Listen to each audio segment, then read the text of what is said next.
Kalena dhammat sawanang etamang kalamutamang. Part 2C. Tanya jawab Dhamma bersama Sayadaw Dr. Sunanda. Apakah Anda bingung antara praktek Vipassana dan Samatha? Bagaimana cara yang benar menuju ke Nibbana? Bagaimana menangani persoalan yang muncul selama praktek Vipassana? Apakah latihan bertahap dalam Dhamma? Bagaimana mempraktekkan jalan mulia beruas 8? Apakah Nibbana? Buku ini sangat sesuai bagi para pemula dalam Dhamma, pencari kebenaran, dan juga untuk para praktisi Vipassana yang serius. Di sini dapat Anda temukan berbagai topik mulai dari kama, dana, kemurahan hati, metta, cinta kasih, sampai pada Vipassana, meditasi pandangan terang. Buku ini memuat berbagai pertanyaan yang diajukan oleh para yogi yang bermeditasi di Buddhist Hermitage Lunas, Malaysia. Jawabannya diberikan oleh Sayadaw Dr. Sunanda. Beliau adalah guru meditasi di Buddhist Hermitage Lunas sejak tahun 2004. Yayasan Satipatthana Indonesia, Mindfulness in Every Way. Judul buku, Tanya Jawab Dhamma bersama Sayadaw Dr. Sunanda. Judul asal, Questions and Answers, oleh Sayadaw Dr. Sunanda. Penerjemah Bahasa Indonesia, Ko Chandrawati. Penyunting Bahasa Indonesia, Tim Yasati. Perancang sampul, Tim Yasati. Penata letak, Tim Yasati. Foto sampul, Tim Yasati. Hak cipta terjemahan dan penerbitan, copyright 2018 Yayasan Satipatthana Indonesia, Yasati. Layanan pembaca, Indonesia Satipatthana Meditation Center, ISMC Bakom, Dusun Baru Limus, Kampung Bakom, Kelurahan Cikancana, Kecamatan Sukaresmi, Kabupaten Cianjur Puncak, Jawa Barat, Indonesia. Indonesia Satipatthana Meditation Center, ISMC Jakarta, Jalan Nusaraya Blok AA nomor 1, Citra 1 Extension, Jakarta Barat, Indonesia. Cetakan pertama, April 2018. Buku ini tidak diperjualbelikan dan dibagikan secara cuma-cuma. Pada video part 2C ini, saya akan melanjutkan membacakan bagian 2, subtopik 4, mempraktekkan meditasi metta. Saya akan mengulang satu paragraf dari video part 2B. Sementara seseorang berperhatian murni terhadap perbuatan baik dan perbuatan buruk, dia akan menghindari perbuatan buruk dan berusaha melakukan perbuatan baik. Setidak-tidaknya, dia akan memegang 5 sila. 5 sila dikenal sebagai Arya Kanta Sila atau sila yang dipuja oleh para mulia. Dengan menjaga sila pertama, yaitu tidak membunuh atau melukai makhluk lain, Anda memberi kesempatan pada makhluk lain untuk bebas dari bahaya. Dengan menjalankan sila ketiga, Anda membiarkan makhluk lain hidup bahagia. Dengan tidak merampok, mencuri, dan sebagainya, Anda menciptakan kedamaian dalam masyarakat. Jadi, ketika Anda tinggal dalam 4 landasan perhatian murni, Anda melindungi diri sendiri dan melindungi yang lain. Dengan melindungi yang lain, Anda melindungi diri sendiri. Bagaimana melindungi yang lain sehingga kita dapat melindungi diri sendiri? Menurut Buddha, Anda harus mengembangkan Brahma Wihara atau 4 keadaan luhur, yaitu metta, cinta kasih, karuna, belas kasihan, mudita, simpati, dan upekkha, keseimbangan. Keempatnya dinamakan Brahma Wihara, karena para Brahma dalam kurung yang bersinar senantiasa dalam keadaan batin ini. Jika Anda memancarkan metta pada makhluk lain dan melakukannya dengan tulus dan jujur, ini akan bereaksi. Bahkan seseorang yang bermusuhan dengan Anda akan berubah sikap batinnya. Dengan demikian, Anda akan hidup damai. Jika kebencian dan kekerasan seseorang berubah, Anda dilindungi oleh sifat baik Anda sendiri. Menurut Buddha, jika Anda akan melindungi yang lain, Anda tak dapat menjaganya dengan senjata sepanjang waktu. Anda tak dapat melakukannya, karena Anda harus menjalani hidup Anda sendiri. Dengan menjalani hidup Anda sendiri dan mengembangkan Brahma Wihara atau 4 keadaan luhur, Anda melindungi diri Anda sendiri. Inilah makna jawaban Buddha yang mendalam. Jika Anda melindungi yang lain, berarti Anda juga melindungi diri sendiri. Kesimpulan, sebagaimana dengan metta, Buddha memberi perumpamaan cinta kasih ibu untuk anak tunggalnya. Demikian juga, kita harus memiliki cinta kasih seperti itu dalam hati kita dan memancarkannya pada semua makhluk.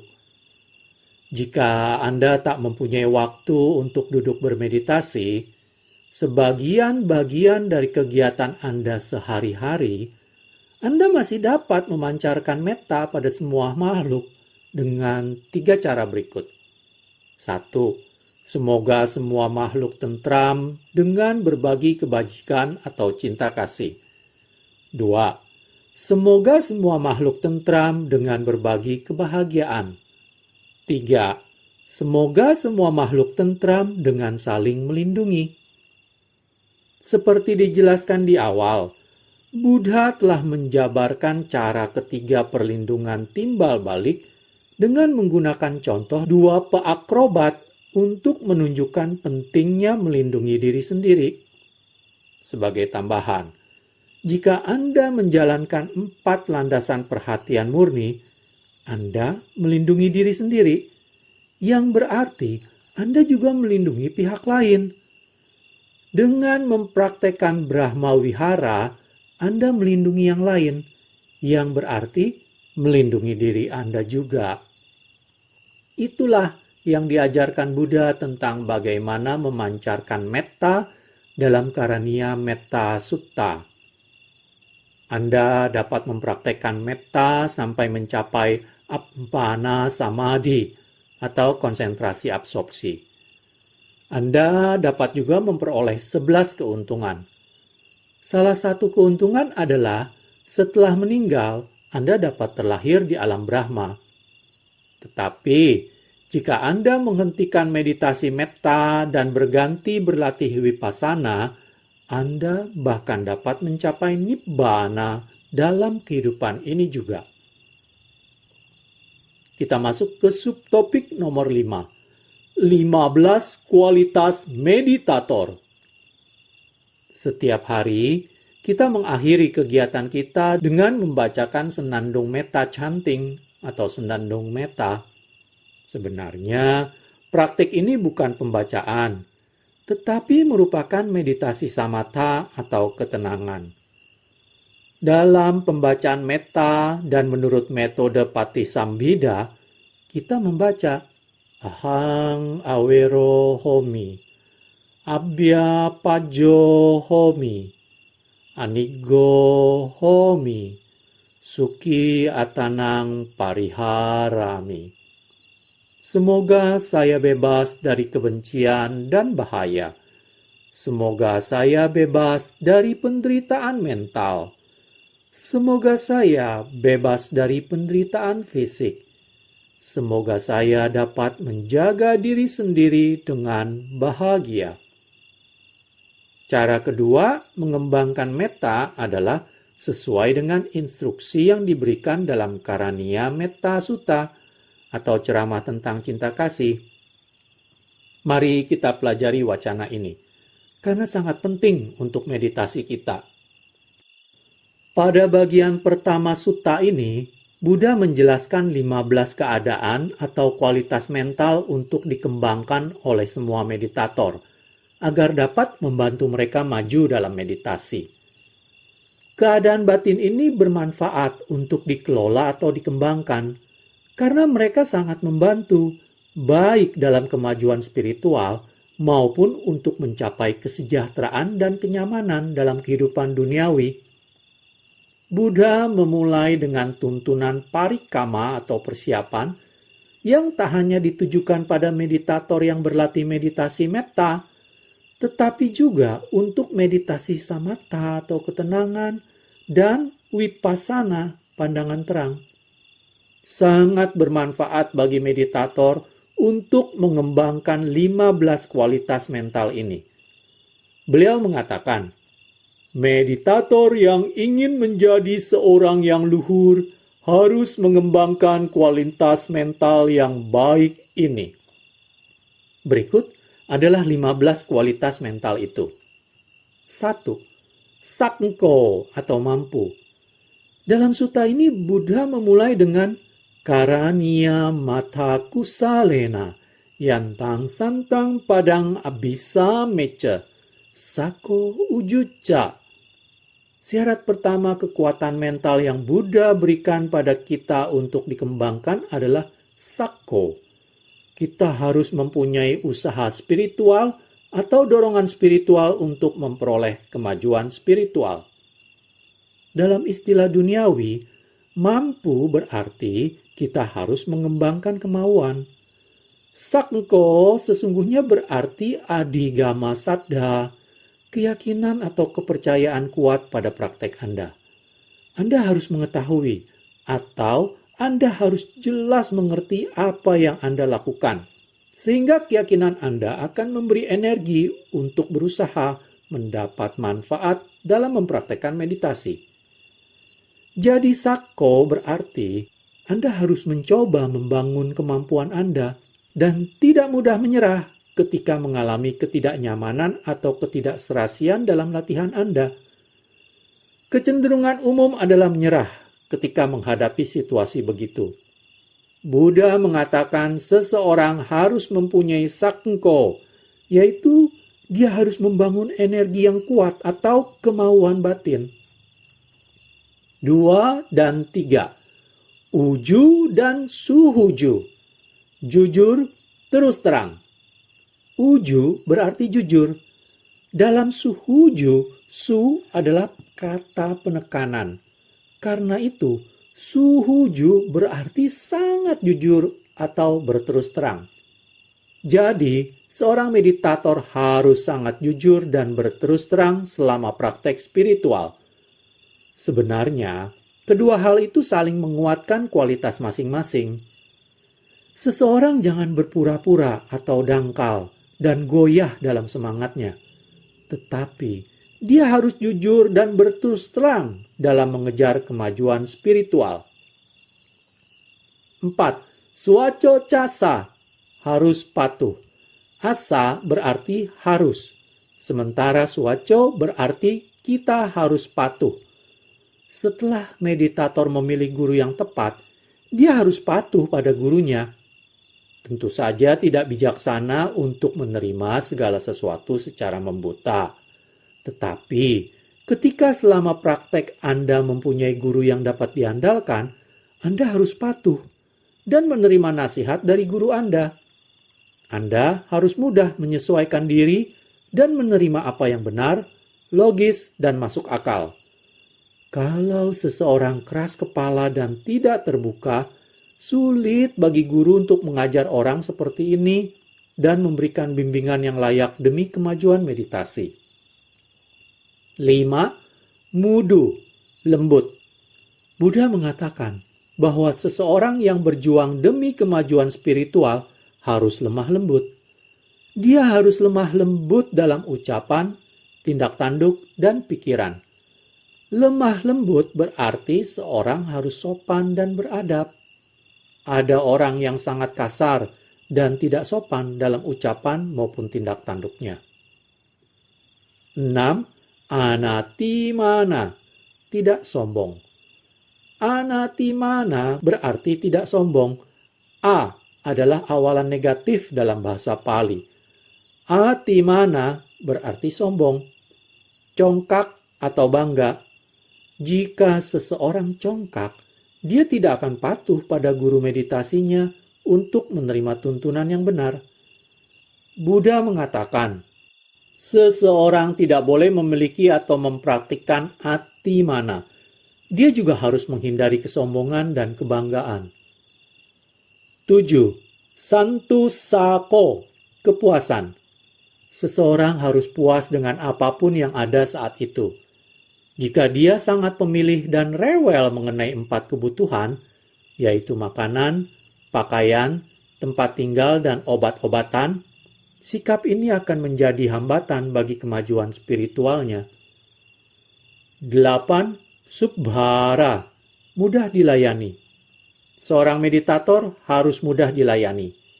Kita, manusia, sebagai makhluk sosial di planet ini, harus hidup saling bergantungan, dan kita harus bergantung pada orang lain.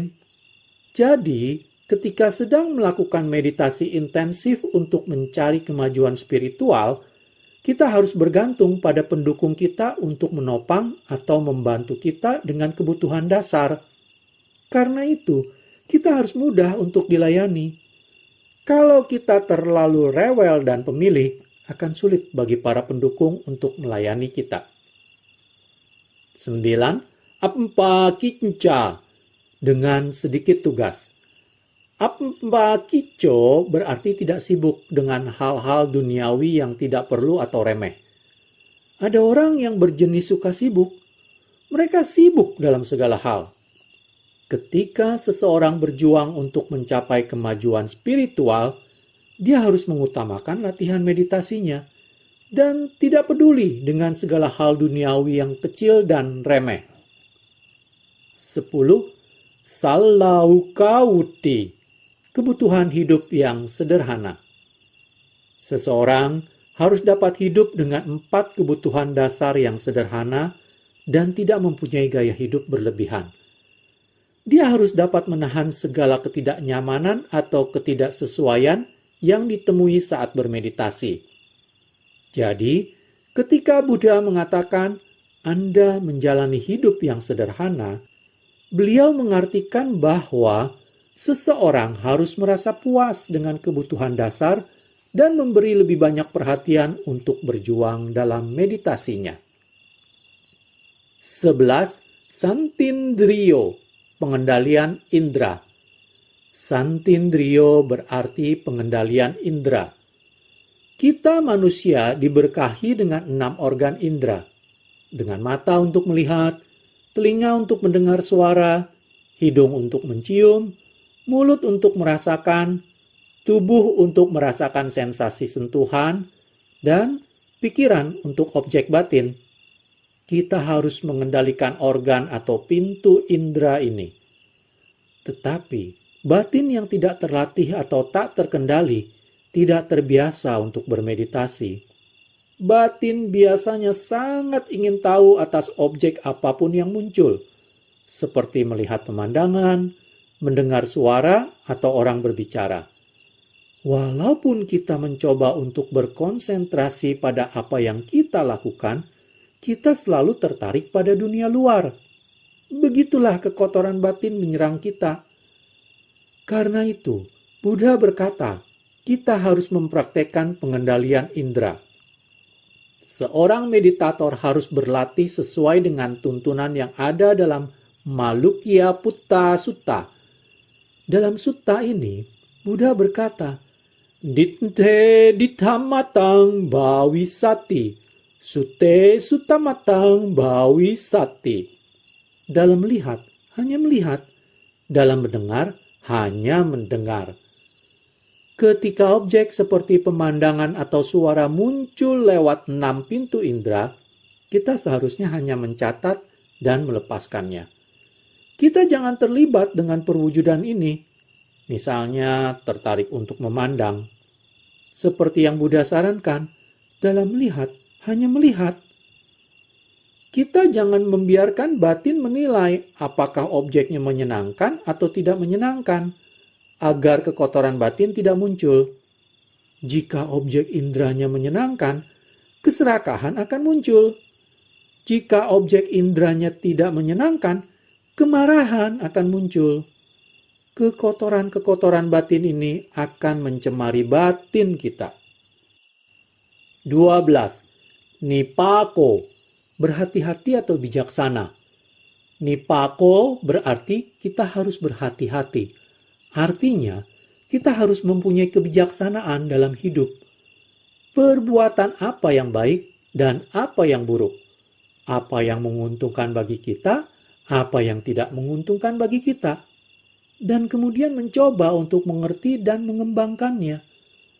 Untuk memiliki pengertian benar serta mendidik kita agar berhati-hati, kita bisa mendengarkan ceramah dhamma atau belajar dari buku-buku.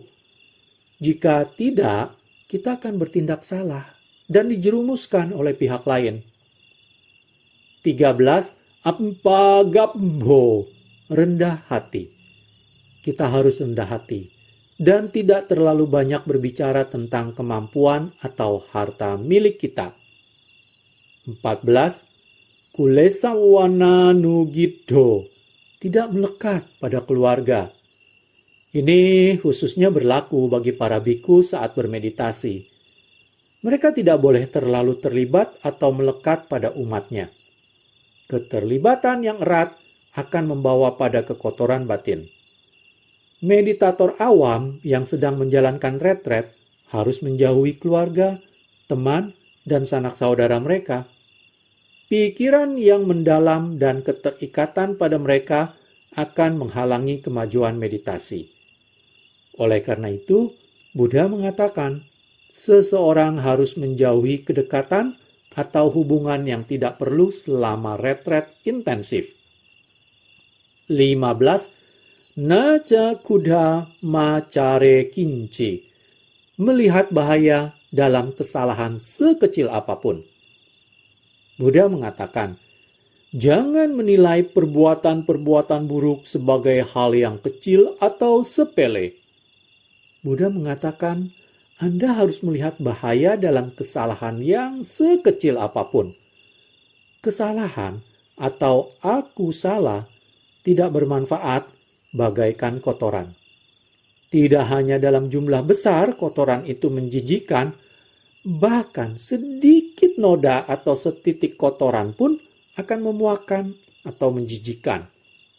Demikian pula, seseorang yang berjuang demi kemurnian spiritualnya harus memperhatikan setiap perbuatan yang tidak baik secara serius dan tidak memandangnya sebagai persoalan kecil. Itulah yang dimaksud dengan nace kuda macare kinci, melihat bahaya dalam kesalahan sekecil apapun. Jika itu adalah kesalahan, jangan berpikir itu tidak mengapa.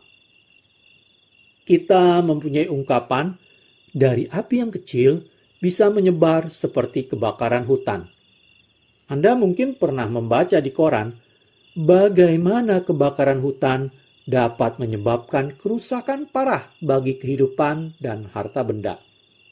Pada awalnya, api bermula hanya dari puntung rokok yang dilempar oleh orang yang tidak bertanggung jawab. Kemudian, api menjadi kebakaran hutan. Demikianlah aku salah atau perbuatan buruk harus dicermati secara serius. Anda tidak boleh memandangnya sebagai masalah kecil atau tidak penting. Jika perbuatan buruk ini menumpuk, Anda akan menderita dalam sangsara rantai kehidupan. Kesimpulan. Inilah 15 kualitas mental seperti yang tercantum pada bagian awal Metta Sutta. Buddha telah menjelaskan pada kita untuk mengembangkannya sebagai syarat awal semua jenis meditasi. Mereka sangat bermanfaat bagi latihan spiritual Anda. Para meditator seharusnya mengembangkannya sebanyak mungkin. Kita lanjut pada subtopik nomor 6, menangani kesombongan. Pertanyaan. Setelah berlatih selama bertahun-tahun, saya menyadari bahwa saya masih memiliki kesombongan dan mementingkan diri sendiri. Bagaimana saya dapat mengurangi dan akhirnya menghilangkan sifat ini? Jawaban. Kata ego, diri atau kesombongan dalam bahasa Pali disebut mana. Mana hanya dapat dibasmi saat pencerahan keempat atau jalan dan hasil arahanta. Sebenarnya, kesombongan dapat dimusnahkan oleh pencapaian pertama, tetapi mana umumnya sangat kuat karena adanya kepercayaan tentang diri, sehingga masih ada dampak yang tertinggal.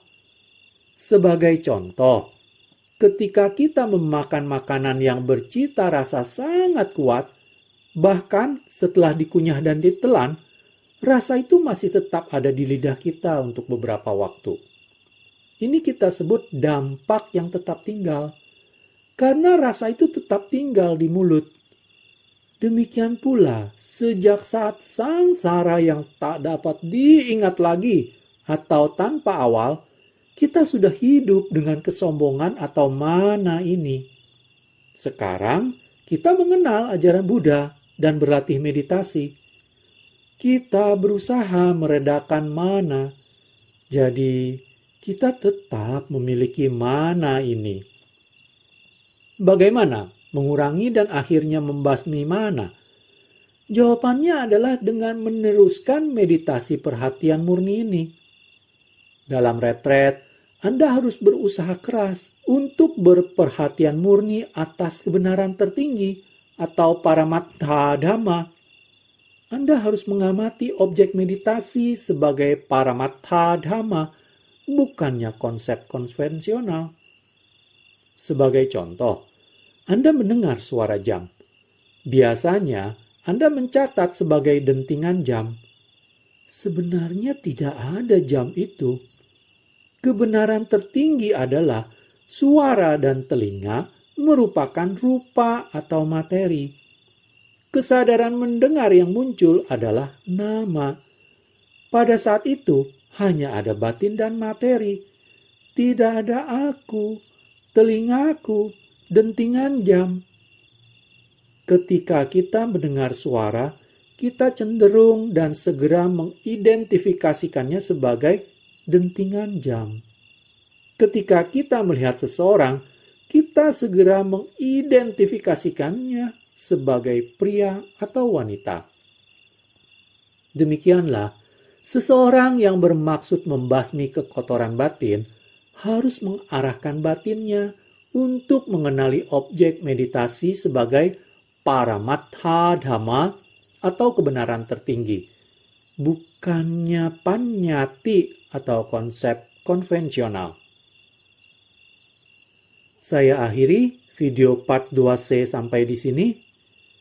Pada video part selanjutnya, video part 2D, masih di bagian 2, saya akan melanjutkan dengan subtopik nomor 7. Apa yang harus saya lakukan ketika saya terpancing marah yang disebabkan oleh orang lain? Terima kasih. Kalena dhamma savanang etammang kalamutamang